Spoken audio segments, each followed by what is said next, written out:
your point about Hipkins in China, it seemed like he did a pretty good job as an amateur diplomat. Simon? Well, you don't even need to take my word for it. Matthew Hooton wrote a very good column in the Herald on Friday, which was substantially about Hipkins's role in China, what he did, and he made the point there that that diplomatic relationship is far more complicated and far more difficult to get right than most people realise. But Hipkins seems to have gone through it very well. I thought that was insightful. Peter, what did you think of I his agree. performance? I think it's a very challenging relationship. First time a Prime Minister's been to China in 4 years.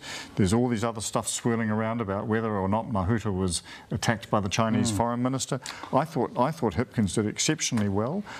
He looked pretty good. I think up until the Kiri Allen stuff, he was very much on song, and I think that he should be very proud of his achievements. Now, you know, as I say, the problem is, of course, perception becomes reality in these things, and the perception shifts very quickly from this to the next thing.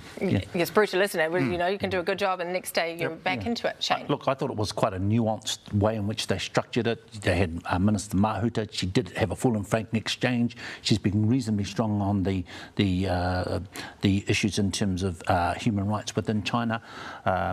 Minister Hipkins and his strong delegation went up there, and they got some runs on the board. They've got more travel to and from China in some of those more high yield tourism places, and that's going to be a win for Aotearoa New Zealand. Worth remembering that the information about the full and frank exchange that Mahuta was put through came from the Australian newspaper, Rupert Murdoch newspaper in Australia, which has campaigned against this New Zealand government from day one, and you can see it. It's just another episode of that. A little under